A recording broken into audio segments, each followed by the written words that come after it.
I am here with Brian McNeill from the 2014 Soldier Show. How you doing?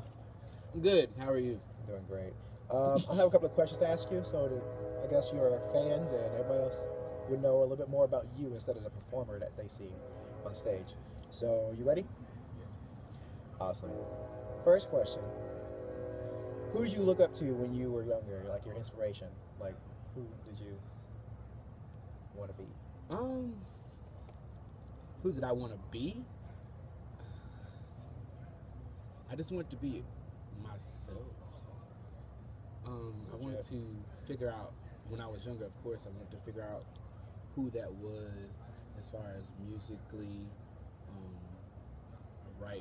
Was writing music all the time when I was younger. So just, I guess, developing myself as an artist. Just trying to develop myself. I didn't really have a person that I looked up to. I guess I could say I looked up to my mom, but of course I didn't want to be my mom. I emulated some of the things that she did as, being a strong woman, single parent, raising two children. I looked up to her in that aspect, learning how to persevere through different things and then incorporating that in my music. But yeah, I guess just my mom. Mom, okay. When did you find out that you had this amazing voice? I don't know. I mean, I've always sung, of course, starting out in the church choir. I was just always singing. I never really realized, I guess, how different I was until, like, I just started getting, like, parts to sing in church. Versus the other kids my age. It was kind of like, I guess I stood out in a way, I guess. I don't know. I mean, like I said, I started writing music at a young age, and music has just always been a part of my life. So that's legit. What was like one of the first songs you ever sang that you can remember? There was this song in the children's choir. It was called "Children of the Kingdom." Oh Lord! And there was this like funny part. Like, I will always remember it. It was like they had like different children line up, and they would just say, like, they would have like a singing part, and the part was just like you would say your name, and then you would say you love the Lord. And it was one part where one of the girls in front of me, the mic wasn't working, and so she kept saying her name. And then when the mic finally started working and it came to me, I said her name, and I was like, oh, everybody started laughing. So. Okay, so who?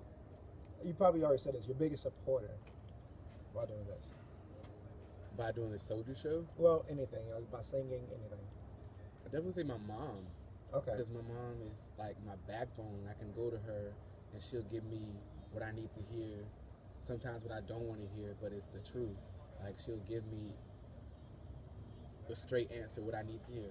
You can go to other people and they'll just, they'll give you what you want to hear and not always what you need to hear. But my mom, she's always going to give me what I need to hear, and she's my number one supporter.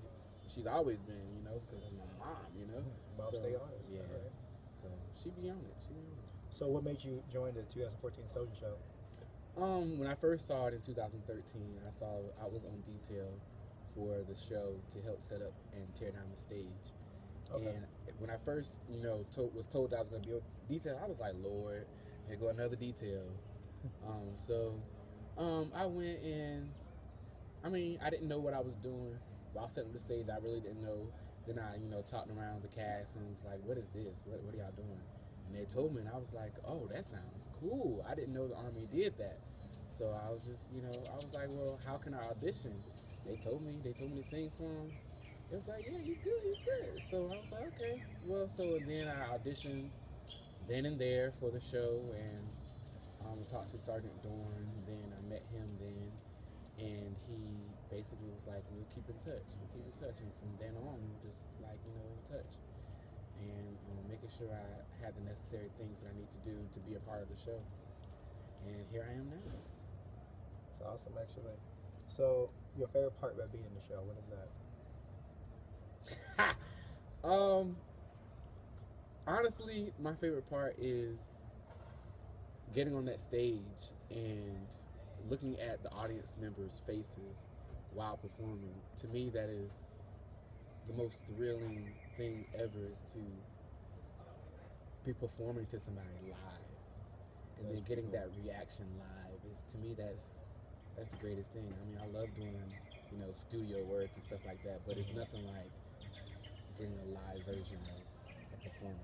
And then being able to play a lot of different characters and just become somebody that you're not, but still be you, you know? Biggest struggle? Biggest struggle is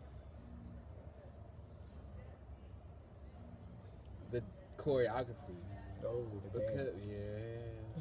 Because I'm not really a dancer. Like, I used to dance a long time ago when I was younger, like elementary school. Like, I was a good dancer. They wanted me to, like, be in a dance school. My mom was like, no. So I was like, okay, I mean, I understand that, but, I mean, I didn't understand it at the time, but, I mean, now it's just like, I understand it, but, I mean, choreography is not that easy for me to pick up choreography like that, but I guess my body wasn't used to moving a lot anymore. I mean, singing is second nature, but choreography, that was a challenge. You know. You know. Anything you could change about your experience since you've been here? I wish that I would have made the most of my time, like talking to people more and being more open and being more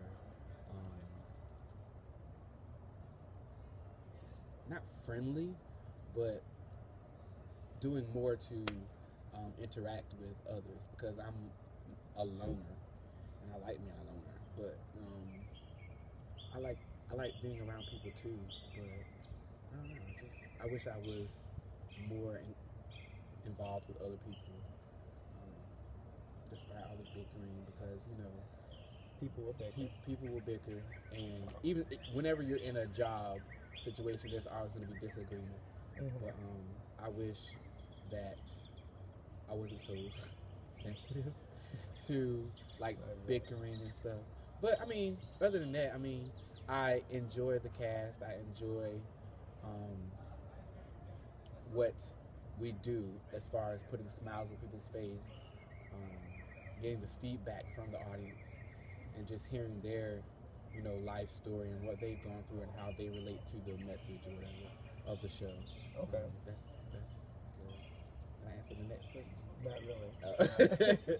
Any future plans? Future plans. As far as the Soldier Show? No, just for your whole life and career. I plan on going back to school, finishing my degree. Okay. Becoming a music teacher. Is that what you always wanted to do? That's not always what I want to do. As I was saying earlier, you grow up trying to figure out who you are. And so throughout that process, I was like, ooh, I want to do this. I want to do that. I want to do this. But it didn't really please me like music did. Okay. And every time I would think of I want to do something, I would always revert back to music. And so I said,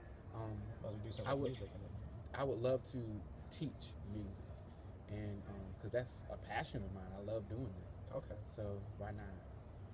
Right. What songs do you like singing? What kind of songs do you like singing? Like genre of music? Gospel is like my go-to because it has a message to it. I love message-driven things, and gospel music has a strong message, something that I can be inspired by, something that I can mellow out when I need to mellow out. My YouTube channel is B McNeill, that's 2 L's, 1990. Thank you, McNeill, for Thank you. this interview. And if you guys want to see more of McNeill, please log on to his YouTube channel, B McNeill. It's right here. Right there. Wait, is it right here or right here? No, it's going to be right here. It's going to be right here. It's right here. Right there. Right there. Brian McNeill. Shuffling through blank pages of uncertainty. Groove with it. Where is my future? Yeah. I've seen my past. There's so much more left for me. One thing I know, and it's for certain, that God has plans for my destiny. So I'm pressing forward with a love like yours. 'Cause God, you bring me joy. You loved me enough to die for me. It's you that's bring me joy. You loved me enough to die and set me free. It's you that's bring me joy. That's actually really great. I wasn't expecting that.